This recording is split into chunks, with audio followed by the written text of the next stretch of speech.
En cuanto a mí, Dios me libre de gloriarme si no es en la cruz de nuestro Señor Jesucristo. Gálatas 6, 14. Padre Pío de Pietrelcina, al igual que el apóstol Pablo, puso en la cumbre de su vida y de su apostolado, la cruz de su Señor como su fuerza, su sabiduría y su gloria. Inflamado de amor hacia Jesucristo, se conformó a Él, por medio de la inmolación de sí mismo por la salvación del mundo. En el seguimiento y la imitación de Cristo crucificado, fue tan generoso y perfecto que hubiera podido decir: con Cristo estoy crucificado, y no vivo yo, sino que es Cristo quien vive en mí. Gálatas 2, 19.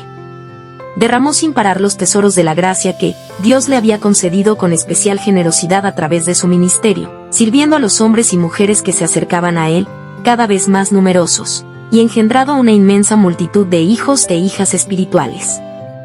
Este dignísimo seguidor de San Francisco de Asís, nació el 25 de mayo de 1887 en Pietrelcina, archidiócesis de Benevento, hijo de Gracio Forgione y de María Giuseppa de Nuncio.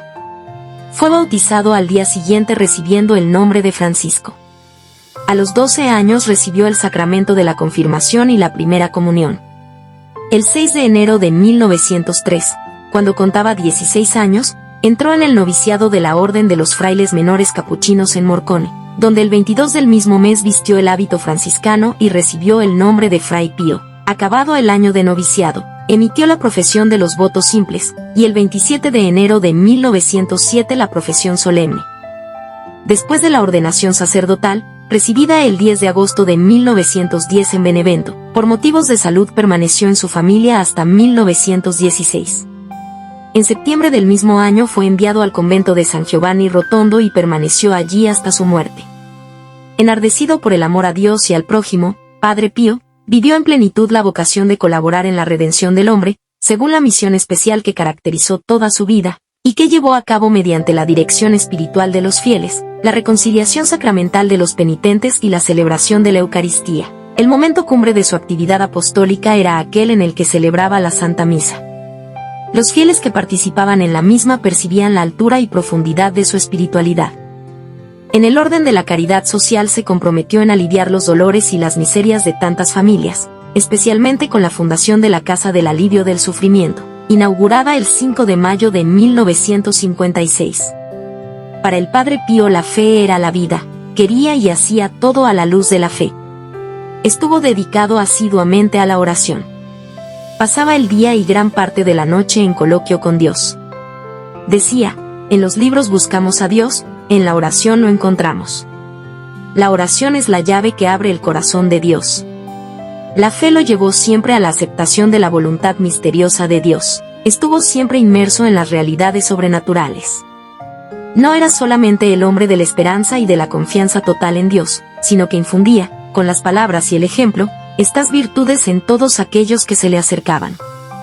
El amor de Dios le llenaba totalmente, colmando todas sus esperanzas. La caridad era el principio inspirador de su jornada, amar a Dios y hacerlo amar. Su preocupación particular, crecer y hacer crecer en la caridad. Expresó el máximo de su caridad hacia el prójimo acogiendo, por más de 50 años, a muchísimas personas que acudían a su ministerio y a su confesionario, recibiendo su consejo y su consuelo. Era como un asedio, lo buscaban en la iglesia, en la sacristía y en el convento. Y él se daba a todos, haciendo renacer la fe, distribuyendo la gracia y llevando luz, pero, especialmente en los pobres, en quienes sufrían y en los enfermos, él veía la imagen de Cristo y se entregaba especialmente a ellos. Ejerció de modo ejemplar la virtud de la prudencia, obraba y aconsejaba a la luz de Dios.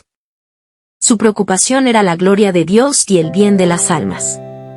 Trató a todos con justicia, con lealtad y gran respeto. Brilló en él la luz de la fortaleza. Comprendió bien pronto que su camino era el de la cruz y lo aceptó inmediatamente con valor y por amor. Experimentó durante muchos años los sufrimientos del alma. Durante años soportó los dolores de sus llagas con admirable serenidad. Cuando tuvo que sufrir investigaciones y restricciones en su servicio sacerdotal, todo lo aceptó con profunda humildad y resignación. Ante acusaciones injustificadas y calumnias, siempre cayó confiando en el juicio de Dios, de sus directores espirituales y de la propia conciencia. Recurrió habitualmente a la mortificación para conseguir la virtud de la templanza, de acuerdo con el estilo franciscano. Era templado en la mentalidad y en el modo de vivir. Consciente de los compromisos adquiridos con la vida consagrada, observó con generosidad los votos profesados.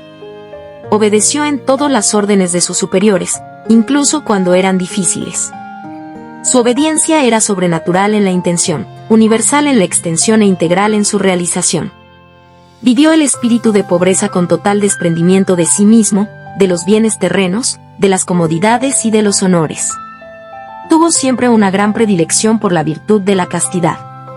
Su comportamiento fue modesto en todas partes y con todos. Se consideraba sinceramente inútil, indigno de los dones de Dios, lleno de miserias y a la vez de favores divinos. En medio a tanta admiración del mundo, repetía: quiero ser solo un pobre fraile que reza. Su salud, desde la juventud, no fue muy robusta y, especialmente en los últimos años de su vida, empeoró rápidamente.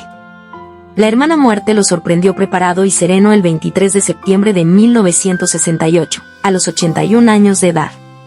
Sus funerales se caracterizaron por una extraordinaria concurrencia de personas. El 20 de febrero de 1971, apenas 3 años después de su muerte, Pablo VI, dirigiéndose a los superiores de la orden capuchina, dijo de él: mirad qué fama ha tenido, qué clientela mundial ha reunido en torno a sí. Pero, ¿por qué? Tal vez porque era un filósofo, porque era un sabio, porque tenía medios a su disposición. Porque celebraba la misa con humildad, confesaba desde la mañana a la noche, y era, es difícil decirlo, un representante visible de las llagas de nuestro Señor. Era un hombre de oración y de sufrimiento. Ya durante su vida gozó de notable fama de santidad, debida a sus virtudes, a su espíritu de oración, de sacrificio y de entrega total al bien de las almas.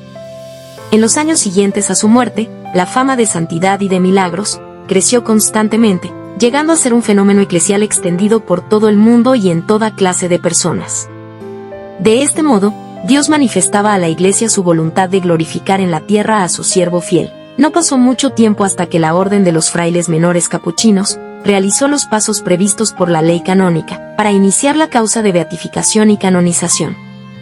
Examinadas todas las circunstancias, la Santa Sede, a tenor del motu proprio Sanctitas Clarior, concedió el nulla osta, el 29 de noviembre de 1982.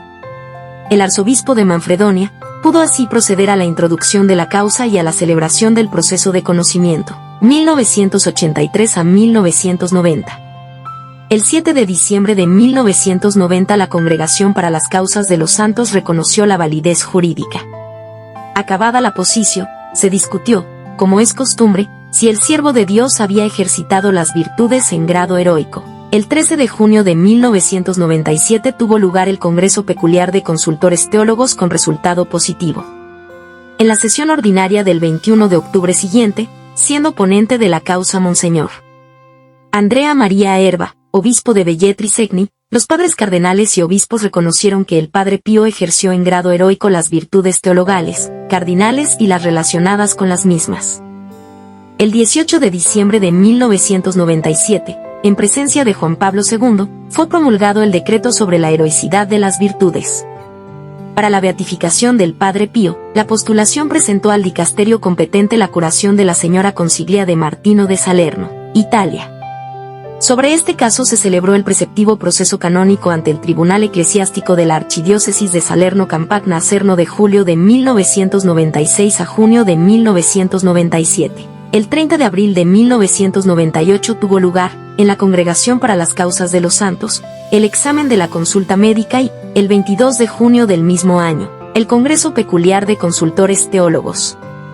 El 20 de octubre siguiente, en el Vaticano, se reunió la Congregación Ordinaria de Cardenales y Obispos, miembros del dicasterio y el 21 de diciembre de 1998 se promulgó, en presencia de Juan Pablo II, el decreto sobre el milagro. El 2 de mayo de 1999 a lo largo de una solemne concelebración eucarística en la Plaza de San Pedro, Su Santidad Juan Pablo II, con su autoridad apostólica, declaró beato al venerable siervo de Dios Pío de Pietrelcina, estableciendo el 23 de septiembre como fecha de su fiesta litúrgica. Para la canonización del beato Pío de Pietrelcina, la postulación ha presentado al dicasterio competente la curación del pequeño Mateo Pío Colella de San Giovanni Rotondo. Sobre el caso se ha celebrado el regular proceso canónico ante el Tribunal Eclesiástico de la Archidiócesis de Manfredonia-Vieste, del 11 de junio al 17 de octubre del 2000. El 23 de octubre siguiente la documentación se entregó en la Congregación de las Causas de los Santos. El 22 de noviembre del 2001 tuvo lugar, en la Congregación de las Causas de los Santos, el examen médico. El 11 de diciembre se celebró el Congreso Particular de los Consultores Teólogos y el 18 del mismo mes la sesión ordinaria de cardenales y obispos. El 20 de diciembre, en presencia de Juan Pablo II, se ha promulgado el decreto sobre el milagro y el 26 de febrero del 2002 se promulgó el decreto sobre la canonización. Descanse en paz, Padre Pío. Si te ha gustado este video suscríbete al canal, comparte y dale un like.